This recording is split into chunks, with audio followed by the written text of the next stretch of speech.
I'll just take the $20,000 gift money, and that's it. You are a stranger, so can leave. Don't ever show your face again." His face, as he said this so nonchalantly, looked downright devilish. It's astonishing how someone could string together such awful words. I got married 20 years ago. My husband, Benjamin, had his son from his ex-wife. I treated him like my true family, but it seems he felt differently. As the children grew, they became increasingly hostile. And then, at his wedding, there was no seat prepared for me. Confused, we were approached by him, brazenly demanding his gift money. "Hey, where's my $20,000? Hand it over quick." After seeing his outstretched hand, Benjamin and I exchanged looks. "All right, let's go." "Yes, let's." We turned our backs and went home. "Hey! What's this about?" Ignoring his calls to stop, we just kept walking until his voice could no longer be heard. Once we were far enough away that his voice couldn't reach us anymore, Benjamin and I exchanged glances. He still doesn't know that what was supposed to be a joyful occasion, his wedding, was about to turn into a complete disaster. My name is Scarlett Johnson, 55 years old. I live with my husband Benjamin, who is 3 years my senior. We got married 20 years ago when I was 35. Our meeting was like something out of a story, fated. It all began when Benjamin happened to visit the cafe I frequented. At the time, I often had weekdays off and would visit that cafe every Wednesday morning. That day, as usual, I was sitting by the window, drinking a latte and reading a book. The cafe owner, remembering me as a regular, would always guide me to the same spot. "Sorry, Scarlett, do you mind if someone shares the table?" Despite it being a weekday, the cafe was a bit busier than usual, and the limited seating was all taken. Hence, he asked me, sitting alone with an empty seat opposite me, if I could share. The man who sat across was Benjamin, who would later become my husband. I continued my reading, barely noticing him, until I looked up to go to the restroom and was startled. Dark circles were prominent under his eyes. He looked utterly exhausted. Nearly lifeless. "Are you okay?" Even I, not the most outgoing person, felt compelled to ask. He must not have expected to be spoken to, because he startled and his body jerked. His hand hit the coffee cup, making a small clinking sound. "Sorry to surprise you. You just seemed really tired." "Oh, no, it's okay." With that, he looked away from me. Maybe he thought I was weird or got scared. I wondered if my presence made him uncomfortable, so I decided to leave early and quickly finished my drink. Sorry, but could you possibly spare a moment to talk?" he asked, just as my latte was down to about 2 sips left, so I pulled away from the cup. He then told me his name, Benjamin, and about the situation he was in. Benjamin had lost his wife to illness a little while ago. Since then, he's been raising his son, Jack, on his own, struggling to balance work and apparently facing sleepless nights. "Take good care of Jack, please," he promised with his wife, but today, he felt like zoning out, so he went to the cafe while his son was at school. "I don't quite know how to say this, but I think you're a great dad, Benjamin." At this time, I was single. Naturally, I had no children of my own, so I couldn't say anything particularly insightful, but perhaps just talking it out seemed to brighten his face a bit. From then on, we often saw each other at the cafe. The same day of the week, around the same time. Benjamin would sit across from me, at my usual window seat. We talked about a lot of things. About his son Jack, who was 8 at the time, our jobs, and as we grew attracted to each other, we exchanged contact information and started seeing each other outside the cafe. Eventually, Benjamin confessed his feelings for me, and we started dating. After a few months of dating, we became a family. I had met Jack, his son from another marriage, a few times before we got married, but he never seemed to warm up to me. The first time we met, he hid completely behind Benjamin. After that, he didn't hide anymore, but he still wouldn't look me in the eyes. Whenever I tried to start a conversation, he would only nod or shake his head. "He'll open up in time. Jack's always been shy around new people." Trusting his words, we decided to patiently wait for a chance to get closer. However, we would later realize how naive that hope was. Jack never got closer to me. He lost his real mom when he was just a kid, so maybe he hasn't sorted out his feelings yet. To him, I might just be some stranger who suddenly showed up. I didn't expect him to call me mom, but I was hoping we could gradually become closer. However, as he grew up, he started to become more and more aggressive towards me. When he was young, he barely reacted when I spoke to him, but as he got into middle and high school, he even started to hurl insults. "Hey, lady! Didn't I tell you not to clean my room without asking? Why do you always have to meddle?" Of course, I wasn't doing chores to be thanked, but instead of any gratitude, I was met with yelling, which left me feeling utterly frustrated. "It's just his teenage years, he'll calm down in a few years." I kept telling myself that, trying to just get through it. "Hey, Jack. Why are you acting like this?" Benjamin did try to scold Jack for his behavior, but it didn't improve. Maybe because Benjamin is his biological parent, I've never seen Jack lash out at him. I hoped that once Jack got to college, he'd mature a bit and settle down, but that was far from what happened. "Ugh, I get so annoyed when that old lady talks to me," he would often mutter, smirking deliberately. It wasn't as bad as being yelled at, so maybe this was an improvement. I convinced myself to ignore it, pretending not to hear. I tried to ignore it, convincing myself it was better this way, feeling my heart were down, but somehow managed to raise Jack until he graduated from college, and he became a working adult. Then, he started living on his own. He seems to contact Benjamin from time to time, but I haven't received anything. There's a slight sadness in not being acknowledged as family, but I was relieved not to have to hear his snide remarks anymore. Then, one day, while Benjamin and I were at home, Jack brought a woman home without any prior notice to either of us. There was no prior notice to either Benjamin or me. Suddenly, we heard the lock turn and froze, wondering if a burglar had entered. But then Jack popped his head in, and we let out the breath we didn't realize we were holding. He had left with a key to the house but hardly ever came back, so his sudden visit was unexpected. "I'm getting married." "What?" When Jack stepped into the living room, a charming woman followed him in. "You really surprised us. Why didn't you give us a heads up?" My bad, my bad." While they were having this conversation, I went ahead and prepared tea for 4, setting it on the dining table. Then I took a seat next to Benjamin, facing Jack and the woman. The woman, Mila, is 28 years old, the same age as Jack. I don't really like coffee. Don't you have any black tea?" "Oh, I'm sorry." She peered into her mug and stretched out her voice in disappointment. Surprised by such a remark from someone I was meeting for the first time, my eyes widened. Well, it was also my fault for not asking about their preferences. Convincing myself of this, I took Mila's cup away. "Hey, I prefer black tea too." Hearing this from Jack, I decided to brew some for him as well. As I turned my back to them to make the tea, I caught a snicker that sounded rather spiteful. "I thought you were some live-in old lady Jack mentioned, like a housekeeper or something. But you're slow and don't seem like you can do chores at all." A live-in old lady? I couldn't believe that was how I was perceived. Even if not as a mother, I thought I was recognized as Benjamin's spouse. The realization was deeply saddening, and all I could do was bite my lip to endure it. I nearly teared up but focused on making the tea to keep myself composed. "Here you go, sorry for the wait." As if I hadn't heard their earlier comment, I placed the cups in front of them and sat down at the dining table. Afterwards, there were no more insults thrown in my face, and the conversation shifted to Jack and Mila. They met at work, joining the company in the same year and spending a lot of time together in the same department, which eventually led to mutual attraction. Occasionally, they would glance at me mid-conversation, then look at each other and snicker. Wondering if they were plotting something unpleasant, I stared into my cup, avoiding their gaze. In the end, they left after only informing us of their marriage plans without discussing any details.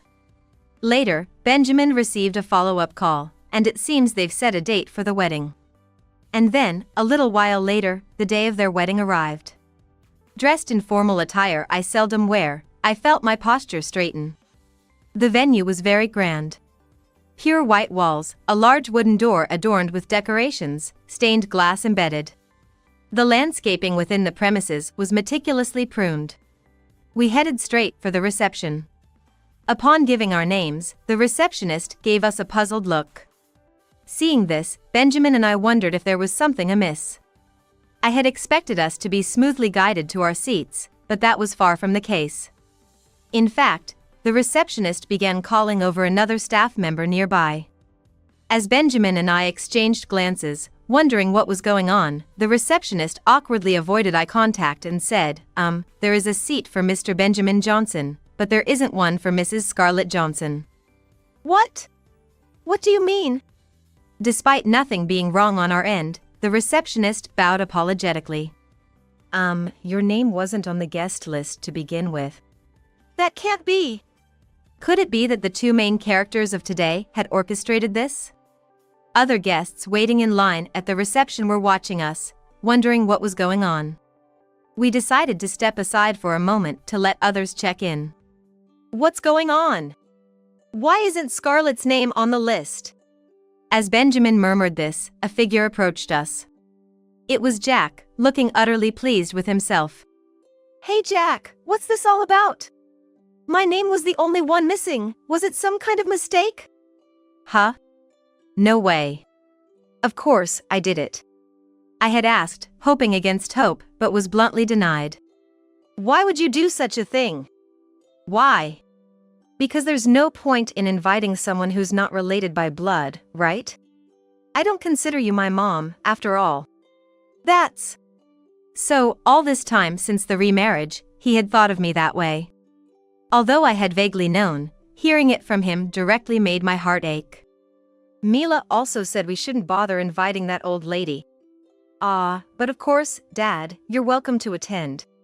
Benjamin's brow furrowed deeply. Unaware of the impact of his words, Jack continued to chatter away. Right, did you bring the wedding gift? He said, extending his hand towards me. Put it here, he must be implying. I'll just take the $20,000 gift money. You old lady, like a stranger, can leave that and get out. Never show your face again. His face, as he said this so nonchalantly, seemed downright demonic. It's astonishing how he could string together such awful things. Being called a stranger, my heart went completely cold. Memories started to flow through my mind unbidden. Trying to talk to a young Jack, getting glared at when I attended a school event, him turning away and not making eye contact at all. All my efforts to get along felt utterly in vain. Hey, where's the $20,000? Hand it over quick. After seeing his outstretched hand, Benjamin and I exchanged looks. All right, let's go. Yes, let's. We turned our backs on Jack and walked towards the exit. What? Hey, the gift money. And why is Dad leaving too? We turned our backs on Jack and walked towards the exit. Jack came rushing from behind, caught up with us and circled around in our direction. Hey! What's this about? What do you mean what? We don't have $20,000 to give you, so we're leaving. As I said this calmly, he glanced at Benjamin as if looking for help. Why are you leaving too? You said that someone not related by blood should leave, that's why. After saying just that, we started walking again. We could hear him calling out from behind, but we never looked back and went straight home. It turns out the wedding was a disaster. There was nobody from the groom's side at the venue, no relatives or colleagues. In fact, Benjamin had asked the family to attend conditionally. Jack had always had a poor relationship with relatives, always taking a bad attitude even on the rare occasions they met. He'd snatch games from younger cousins to play with. He'd call older relatives disrespectful names like old lady and old man. And yet, he would greedily beg for holiday money. Not just Benjamin, but the entire family had warned him, but to no avail. They, like me, had hoped he would settle down as he grew up. However, that hope was thoroughly dashed. Jack, even as a high school or college student, lost the trust of his relatives completely. They hadn't wanted to attend the wedding but had agreed to do so for me and Benjamin's sake. We were aware that Jack and his circle might be plotting something. They could speak ill of me right in front of me.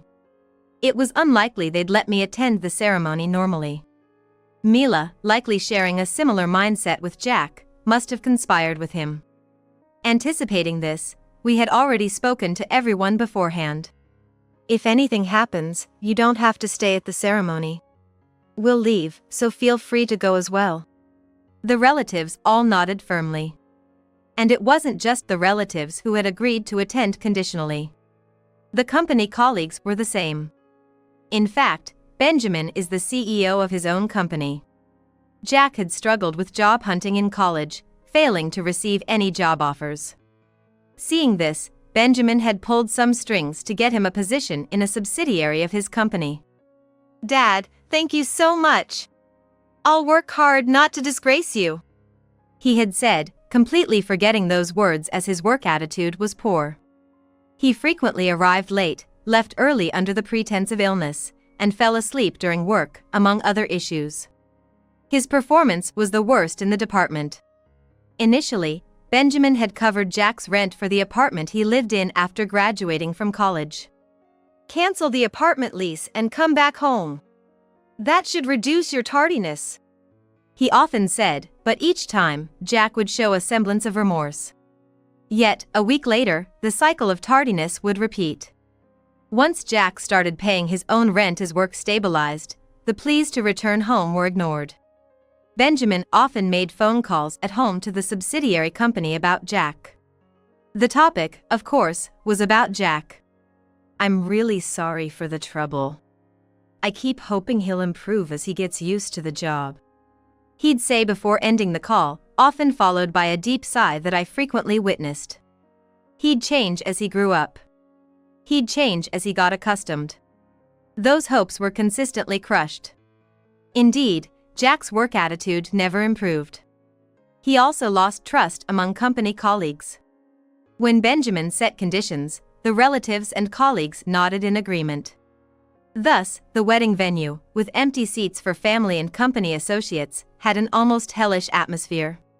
Mila's acquaintances were supposed to attend, but given her personality, she didn't have many friends. The attempt to liven up the ceremony with the few attendees tired out towards the end, resulting in sparse applause. Without close friends to rely on, the self-made wedding video played to a silent room. The sparse attendance was all the more noticeable in the large venue. Mila's parents were disappointed, saying, "To think he's so unpopular that guests would leave. It's shameful." Returning home, Benjamin, out of his suit, sat wearily on the sofa. Whether he was contemplating about Jack, he closed his eyes and pressed a hand to his forehead. I decided to change out of my formal attire into something more comfortable. If strangers should leave, then what about company people or Mila's acquaintances?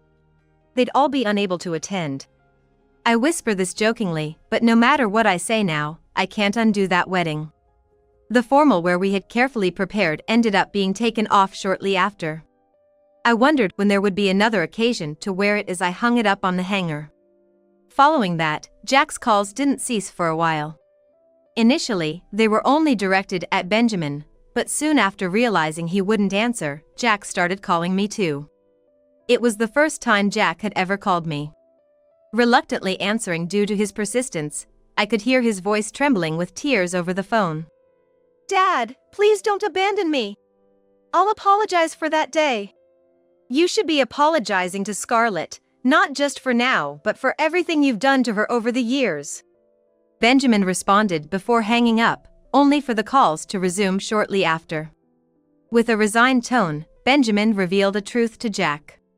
"Actually, I've never said this, but you and I are also strangers, not related by blood." "What? What do you mean?" Yes, Jack was actually the child of Benjamin's ex-wife. Because Benjamin had married his ex-wife when Jack was too young to understand, Jack had thought they were biologically related. However, they were legally strangers. The word stranger Jack had used at the wedding, intended only for me, ironically applied to Benjamin as well. If you look down on strangers that much, then I guess I'm included in that too. No, I mean, I didn't know about Dad. Despite his excuses, no apologies came forth. I'm sorry, but I have to cut ties. We're strangers, after all. Perhaps stunned by the formally distant you, Jack said nothing. While he remained silent, Benjamin ended the call and then reached out to someone at the subsidiary. Hello? Yes, about Jack. I think it's time to let him go. The person at the subsidiary, who had long been exasperated by Jack's work attitude, readily agreed to this. Thus, having lost both his family and his job, Jack seems to be spending his days in deep regret and reflection. By the way, he hasn't divorced Mila, but they often argue, especially when reminiscing about the wedding. I am living a peaceful life with Benjamin. For our next day off, we've promised to visit the cafe where we first met, sharing smiles at the thought.